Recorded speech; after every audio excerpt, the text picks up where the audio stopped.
Bharat star javelin thrower Neeraj Chopra Ostrava gold and spike athletics మీట్లో స్వర్ణ పతాకాన్ని సొంతం చేసుకున్నాడు.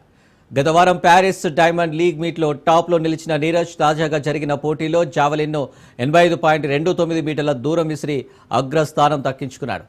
4 రోజుల వ్యవధిలో నీరజ్ రెండో టైటిల్ సొంతం చేసుకున్నారు. ఈ మీట్లో తొలిసారి బరిలోకి దిగిన నీరజ్ అందరికంటే మెరుగైన ప్రదర్శనతో విజేతగా నిలిచాడు.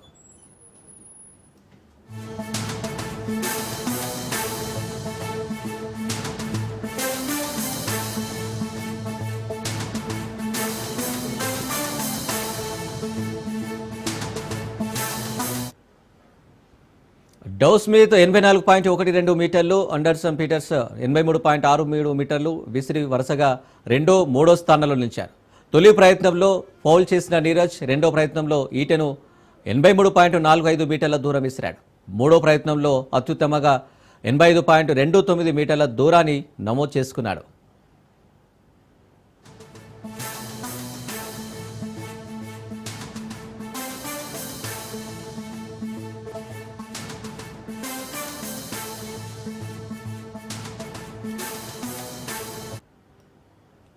భారత star javelin thrower Neeraj Chopra Ostrava gold and spike athletics మీట్లో స్వర్ణ పతాకాన్ని సొంతం చేసుకున్నాడు.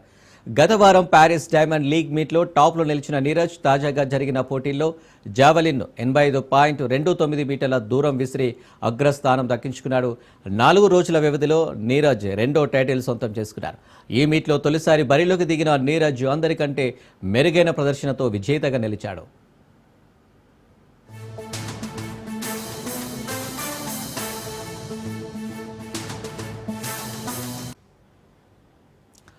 డౌ స్మిత్ 84.12 మీటర్లు, అండర్సన్ పీటర్స్ 83.63 మీటర్లు విసిరి వరుసగా మూడో స్థానాల్లో నిలిచారు.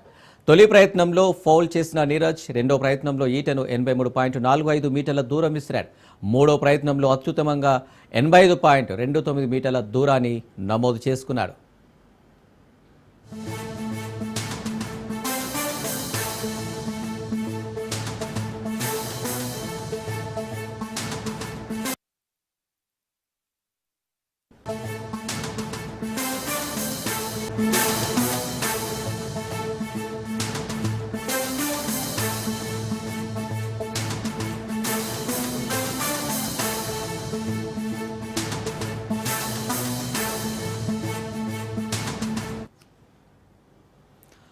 తెలంగాణలో స్థానిక సంస్థల ఎన్నికలపై నేడు హైకోర్టు తీర్పు వెలువరించనుంది. స్థానిక సంస్థలకు గత ఏడాదిన్నర కాలంగా రాష్ట్ర ప్రభుత్వం ఎన్నికలు నిర్వహించడం లేదంటూ దాఖలైన 6 పిటిషన్లపై హైకోర్టు తీర్పు చెప్పనుంది. నల్లగొండ జిల్లా మల్లెపల్లి సర్పంచ్ పార్వతి, కుర్మపల్లి సర్పంచ్ శ్రీనివాస్, జనగామ జిల్లా కాంచనపల్లి సర్పంచ్ విజయ, నిర్మల్ జిల్లా తల్వేడ సర్పంచ్ అనిల్ కుమార్, కరీంనగర్ జిల్లా చెంగర్ల సర్పంచ్ వేణుగోపాల్, నిజాయితీగూడెం సర్పంచ్ మురళీధర్ వేసిన పిటిషన్లపై హైకోర్టులో వాదనలు పూర్తయ్యాయి. వీటిపై న్యాయమూర్తి జస్టిస్ టి మాధవిదేవి తీర్పు ఇవ్వనున్నారు.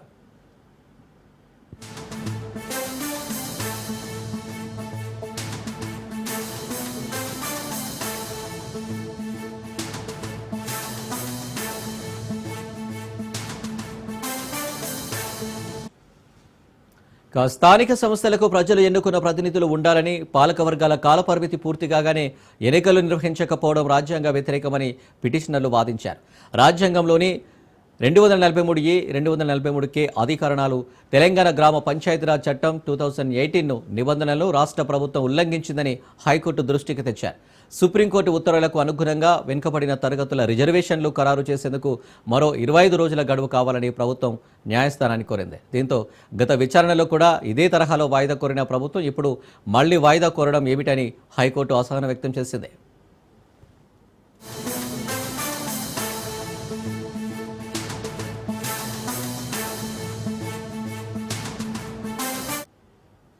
బీసీ రిజర్వేషన్ల అంశం తేల్చేందుకు డెడికేటెడ్ బీసీ కమిషన్ ఏర్పాటు చేశామని, బీసీ రిజర్వేషన్లు ఖరారు చేయడమే తమ ముందున్న అంశమని ప్రభుత్వం వివరణ ఇచ్చింది.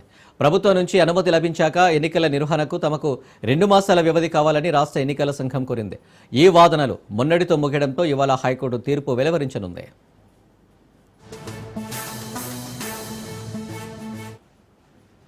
దీనికి సంబంధించి మరిన్ని డీటెయిల్స్ పవన్ అందిస్తారు. పవన్, తెలంగాణ స్థానిక సంస్థల ఎన్నికలపై హైకోర్టు ఈ రోజు తీర్పు కూడా వెలువడించనుంది.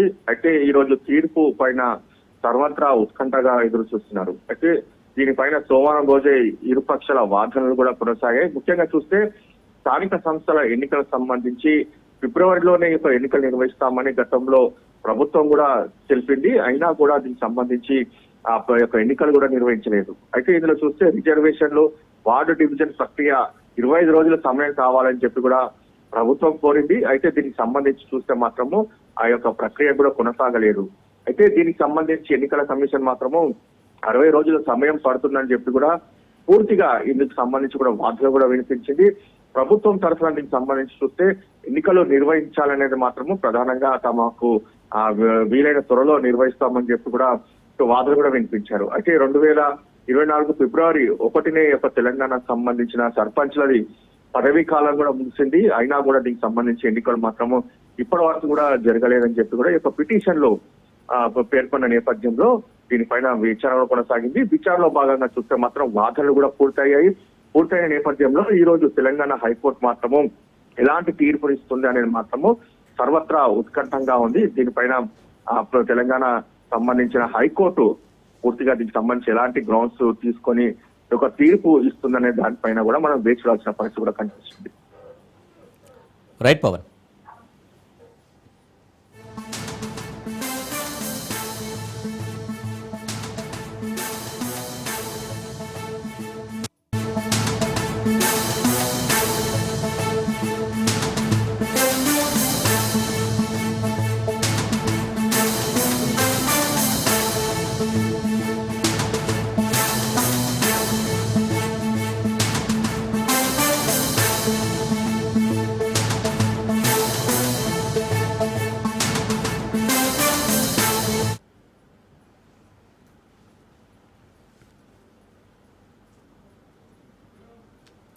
భారత వ్యోమగామి శుభాంశు శుక్లా రోదస్ యాత్ర ఎట్టకేలకు ఖరారైంది.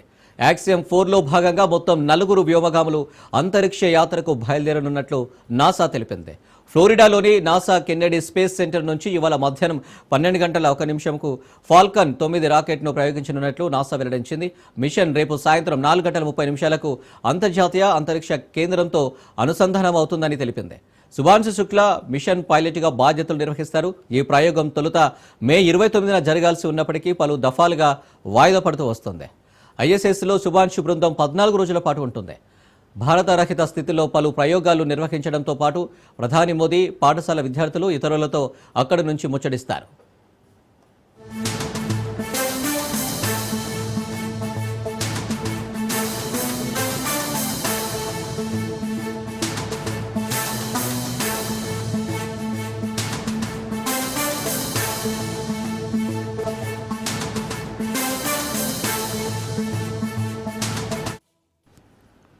పంతొమ్మిది 1984లో రాకేష్ శర్మ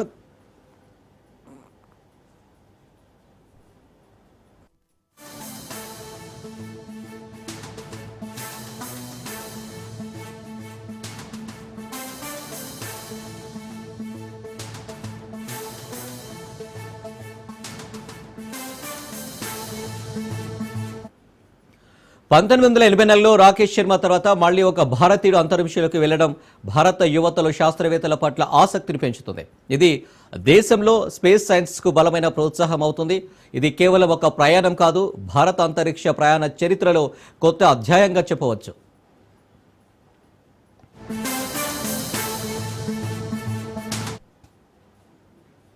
ఈ ప్రయోగం ముందుగా నిర్ణయించిన తేదీలో 7 సార్లు వాయిదా పడింది.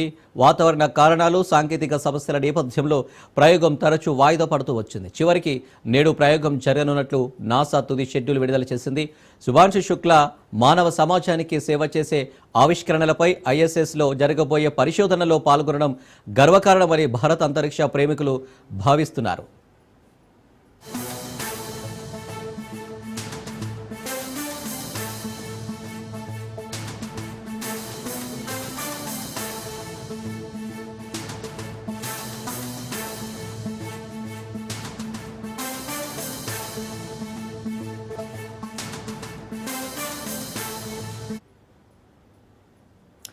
రైట్. భారత వ్యోమగామి శుభాంశు శుక్ల రోదస్ యాత్ర ఎట్టకేలకు ఖరారైంది. దీనికి సంబంధించి మరిన్ని డీటెయిల్స్ మా ప్రతినిధి రాజు లైవ్ లో అందిస్తారు. రాజు. రైట్ చక్రి, 7 సార్లు వాయిదా పడుతూ వచ్చినటువంటి ఈ అంతరిక్ష ప్రయాణానికి శుభాంశు శుక్ల ప్రయాణం ఎట్టకేలకు ఖరారైంది. ఇందుకు రంగం సిద్ధమైనటువంటి పరిస్థితి ఉంది. కెనడియా స్పేస్ సెంటర్ ద్వారా స్పేస్ సెంటర్లో ఉన్నటువంటి లాంచింగ్ సెంటర్ ద్వారా స్పేస్లోకి వెళ్ళనున్నారు శుభాంశు శుక్లతో పాటు మరో 3 వ్యోమగాములు ఈ యొక్క ప్రయోగంలో భాగస్వాములు కాబోతా ఉన్నారు. ప్రధానంగా భారత కాలమానం ప్రకారం 12 గంటల 1 నిమిషానికి ఈ యొక్క రాకెట్ నింగికి ఎగరనుంది. ప్రధానంగా ఇప్పటి వరకు 7 సార్లు ఈ యొక్క అంతరిక్ష ప్రయాణం వాయిదా పడుతూ వస్తుంది. ప్రధానంగా పలు వాతావరణ కారణాలు కావచ్చు, అదేవిధంగా సాంకేతిక సమస్యల వాయిదా పడుతూ వచ్చినటువంటి పరిస్థితి అయితే ఉంది. అయితే నిన్న నాసా తెలిపినటువంటి ప్రకటన ప్రకారం ఇవాళ భారత కాలమానం ప్రకారం 12 గంటల 1 నిమిషానికి ఈ యొక్క నింగిలోకి శుభాంశు శుక్ల బృందం వెళ్ళనుంది. ఇందులో ప్రధానమైనటువంటి కీలకమైనటువంటి పరిశోధనలు జరగబోతా ఉంది. పూర్తి స్థాయిలో కూడా ఇది ఒక భారతదేశానికి శుభాంశు శుక్ల అంతరిక్షానికి వెళ్ళడం కూడా ఇది రెండవ భారతీయుడిగా చెప్పుకోవాలి. మొదట రాకేష్ శర్మ వెళ్ళినటువంటి పరిస్థితి అయితే ఉంది. 1984లో రాకేష్ శర్మ వెళ్ళారు. ఆ తర్వాత రెండోసారిగా శుభాంశు శుక్ల భారతదేశానికి చెందినటువంటి వ్యక్తి. ఆయన ఈ యొక్క బృందంలో భాగస్వామ్యం అయ్యారు. ఈయనే పైలట్ గా ఉండనున్నారు. పూర్తి స్థాయిలో కూడా అనేక పరిశోధనలు ఈ యొక్క అంతరిక్ష పరిశోధనలు చేయబోతా ఉన్నారు. అయితే ఇవాళ 12 గంటల 1 నిమిషానికి బయలుదేరనున్నటువంటి ఈ యొక్క శుభాంశు శుక్ల బృందం రేపు 4 గంటల 30 నిమిషాలకు ISS లో డాకింగ్ కాబోతా ఉంది. పూర్తి స్థాయిలో ఈ యొక్క బృందానికి సంబంధించి యాక్సిమ్ 4 మిషన్ భాగస్వామ్యంలో భాగంగా స్పేస్ ఎక్స్ చెందినటువంటి ఫాల్కన్ 9 రాకెట్ ద్వారా శుభాంశు శుక్లతో పాటు మరో 3 వ్యోమగాములు బుధవారం ISS కు చేరుకోబోతా ఉన్నారు. అయితే ఈ పూర్తి స్థాయిలో కూడా గత నెల 22వ తేదీన ఈ యొక్క ప్రయోగం జరగవలసి ఉంది. అంతరిక్షానికి ఈ యొక్క శుభాంశు శుక్ల బృందం వెళ్లాల్సి ఉంది. కాకపోతే 2 రోజుల ముందుగానే ఈ యొక్క వాయిదాను కూడా నాసా వాయిదా వేసినటువంటి పరిస్థితి అయితే కనిపిస్తా ఉంది. మరోవైపు కీలకమైనటువంటి ఈ యొక్క అంతరిక్ష యాత్రకు సంబంధించినటువంటి అప్డేట్ను నిన్న నాసా వెల్లడించినటువంటి పరిస్థితి అయితే ఉంది. అయితే మన దేశానికి చెందినటువంటి ఆస్ట్రోనాట్ శుభాంశు శుక్ల అంతర్జాతీయ యాత్రకు వెళ్ళడం కూడా భారతదేశానికి గర్వకారణంగా ఉంటుంది. అయితే ఇవాళ ఇదే అంశానికి సంబంధించి కూడా ప్రధాని వివిధ పాఠశాలల విద్యార్థులతో కలిసి ముచ్చటించేటటువంటి అవకాశం కనిపిస్తూ ఉంది. అయితే ప్రధానంగా కీలకమైనటువంటి ఈ యొక్క యాత్రకు సంబంధించినటువంటి అనేక పరిశోధనలు జరగబోతా ఉన్నాయి. దాదాపు 14 రోజుల పాటు అంతరిక్షంలోనే శుభాంశు శుక్ల బృందం ఉండబోతా ఉంది. అక్కడ భారరహితమైనటువంటి అనేక పరిశోధనలు కూడా చేయబోతా ఉన్నట్లు తెలుస్తా ఉంది. అయితే 4 క్యాప్సిల్స్ ద్వారా ఈ యొక్క కెనేడియా నుంచి ఈ యొక్క స్పేస్కు నింగికి ఈ యొక్క రాకెట్ లాంచ్ కాబోతా ఉంది. అందులో ఈ యొక్క 4 శుభాంశు శుక్లతో పాటు మరో 3 ఉండబోతా ఉన్నారు. ఇది రేపు సాయంత్రం గురువారం సాయంత్రం 4 గంటల 30 నిమిషాలకు ISS తో డాకింగ్ కాబోతా ఉంది అనేటటువంటి అంచనాలు కూడా నాసా వేస్తున్నటువంటి పరిస్థితి అయితే ఉంది. ఈ మిషన్ దాదాపు గత నెల 29వ తేదీ అదేవిధంగా 22వ తేదీన జరగాల్సి ఉండగా పలు కారణాల వల్ల అటు సాంకేతిక వాతావరణ కారణాల ద్వారా ఈ యొక్క ప్రయాణం పెండింగ్ లో పడినట్టు తెలుస్తా ఉంది. పూర్తి స్థాయిలో కూడా వాయిదా పడినటువంటి పరిస్థితి అయితే ఉంది. ప్రధానంగా శుభాంశు శుక్ల అంతర్జాతీయ అంతరిక్షంలోకి వెళ్తుండడం కూడా ప్రపంచవ్యాప్తంగా కొంత ఆసక్తి కనిపిస్తూ ఉంది. అటు అంతరిక్షంలోకి వెళ్లేందుకు కూడా భారత యువతకు అదేవిధంగా శాస్త్రవేత్తల పట్ల ఆసక్తిని కలిగిస్తున్నటువంటి అంశంగా ప్రధానంగా చెప్పుకోవాల్సినటువంటి పరిస్థితి అయితే ఉంది. ప్రధానంగా 1984లో రాకేష్ శర్మ తర్వాత మరోసారి ఈ యొక్క అంతరిక్షంలోకి వెళ్తున్నటువంటి రెండవ భారతీయుడు శుభాంశు శుక్లగా చెప్పుకోవాలి. అయితే ప్రధానంగా ఈ యొక్క శుభాంశు శుక్ల కొంత పూర్తి స్థాయిలో కూడా ప్రేరేపితంగా ఉండబోతా ఉంది. భారత యువతలో దీనికి సంబంధించి పెద్ద ఎత్తున చర్చ జరగబోతా ఉంది. ఆసక్తికరమైనటువంటి ఈ యొక్క పరిణామంలో అదేవిధంగా ఈ యొక్క పరిశోధనలో కూడా ఆయన భాగస్వామ్యం కావడం కూడా కొంత భారతదేశానికి గర్వకారణంగా మనం భావించాల్సి ఉంటుంది. Right Raju, thank you.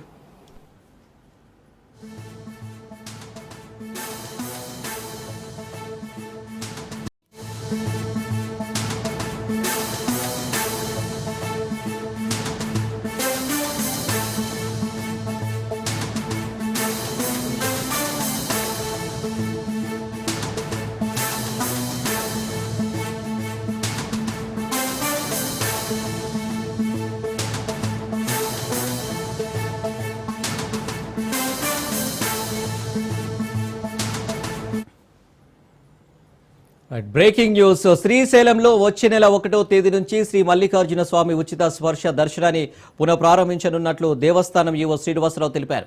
వారంలో మంగళవారం నుంచి శుక్రవారం వరకు మధ్యాహ్నం 1:45 నుంచి 3:34 వరకు ఉచితంగా స్పర్శ దర్శనాన్ని అమలు చేయనున్నట్లు వెల్లడించారు. ఇందుకోసం కంప్యూటరైజ్డ్ టోకెన్ విధానాన్ని అమల్లోకి తీసుకొస్తామని చెప్పారు.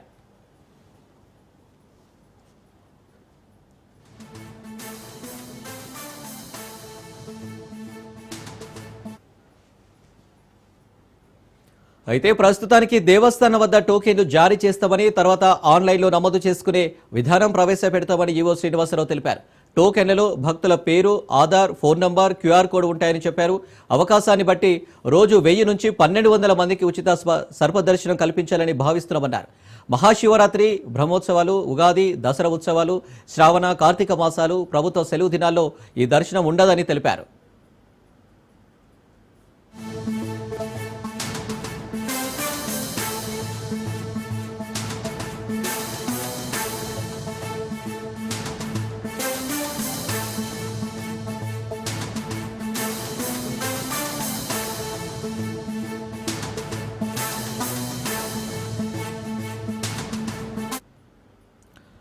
శ్రీశైలంలో వచ్చే నెల 1వ తేదీ నుంచి శ్రీ మల్లికార్జున స్వామి ఉచిత స్పర్శ దర్శనాన్ని పునఃప్రారంభించనున్నట్లు దేవస్థానం ఈవో శ్రీనివాసరావు తెలిపారు. వారంలో మంగళవారం నుంచి శుక్రవారం వరకు మధ్యాహ్నం 1:45 నుంచి 3:34 వరకు ఉచితంగా స్పర్శ దర్శనాన్ని అమలు చేయనున్నట్లు వెల్లడించారు. ఇందుకోసం కంప్యూటరైజ్డ్ టోకెన్ విధానాన్ని అమల్లోకి తీసుకొస్తామని చెప్పారు.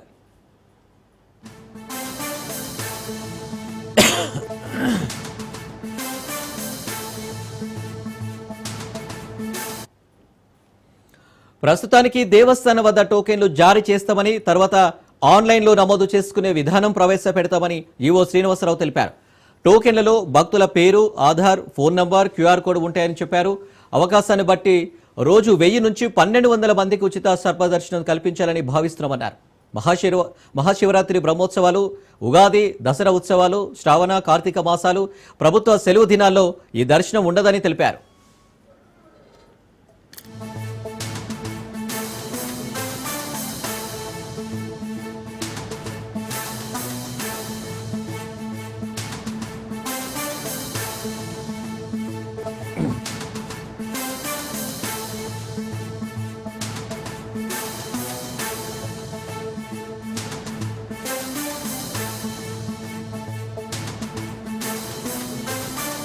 ఉమ్మడి చిత్తూరు జిల్లాలో మామిడి రైతుల పరిస్థితి దయనీయంగా మారింది. తిరుపతి, చిత్తూరు జిల్లాల కలెక్టర్లు హెచ్చరించినా, ఆదేశించినా వ్యాపారస్తులు బయటపడటం లేదు. ఫలితం మామిడి రైతులు తీవ్రంగా నష్టపోతున్నారు. ఆదుకొండయ్య అంటూ చేతులెత్తి మొక్కుతున్నారు. ప్రభుత్వం ₹4, వ్యాపారస్తులు, జ్యూస్ కంపెనీల యాజమానాలు ₹8 ఇచ్చి మొత్తం కిలో ₹12 చొప్పున కొనాలని ఆదేశించినా లెక్క చేయడం లేదు. ఈ ఏడాది రైతులను తీవ్రంగా దెబ్బతీయడానికి ఒక మాఫియాగా వ్యాపారస్తులు సిండికేట్ అయ్యారనే ఆరోపణలు బలంగా వినపడుతున్నాయి. చేతికొచ్చిన మామిడి పంట అమ్ముకోలేక రోడ్ల పక్కన, చెరువు గట్లపైన, చెట్ల పొదల్లో పారబోస్తున్నారు రైతులు.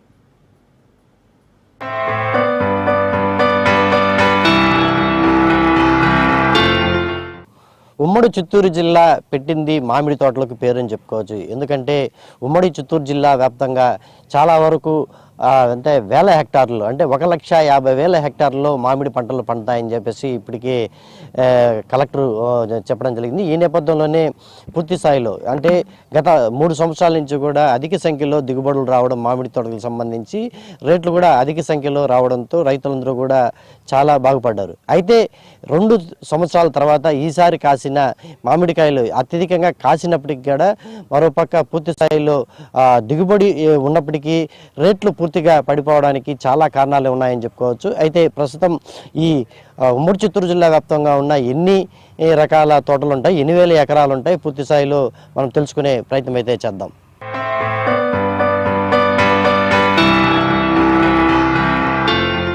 చిత్తూరు, తిరుపతి జిల్లాల్లో మామిడి రైతులకు దారుణ పరిస్థితులు కొనసాగుతున్నాయి. మామిడి పంటల దిగుబడికి చిత్తూరు జిల్లా పెట్టింది పేరు. మిట్ట ప్రాంతాలు కావడంతో సారవంతమైన భూములు ఉన్నాయి.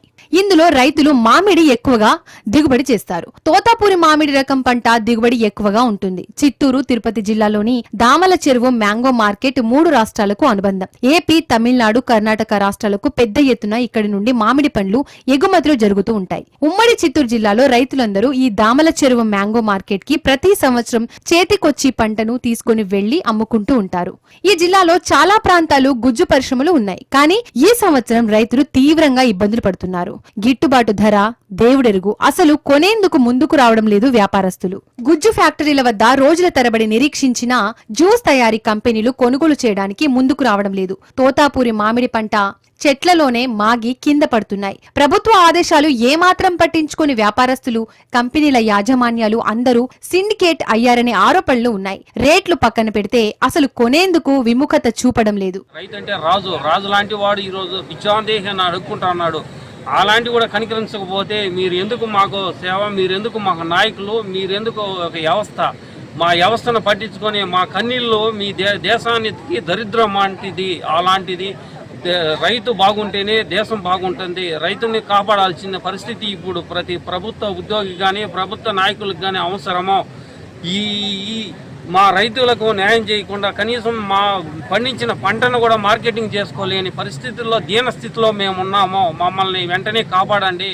చిత్తూరు జిల్లాలో పూతలపట్టు, బంగారుపాళ్యం, మదనపల్లి, పీలేరు, పుంగనూరు మండలాల్లో 1,60,000 హెక్టార్లలో మామిడి పంట విస్తరించి ఉంది. గత 2 సంవత్సరాలుగా పంట దిగుబడి తగ్గడంతో రైతులు తీవ్రంగా నష్టపోయారు. ఈసారైనా దిగుబడులు బాగా వచ్చి ధర కూడా ఆశించిన రీతిలో ఉంటే ఎంతో కొంత లాభపడతామని మామిడి రైతులు ఎన్నో కలలు కన్నారు. అయితే వాతావరణ పరిస్థితుల కారణంగా దిగుబడి బాగా ఉన్నా రేట్లు మాత్రం అంతంత మాత్రమే ఉన్నాయి. వ్యాపారులు సిండికేట్ గా ఏర్పడి రైతుల నుండి మామిడికాయలు కొనడం లేదు. దీంతో రైతులు రోడ్ల పక్కన కింద పోసి వెళ్లిపోతున్నారు.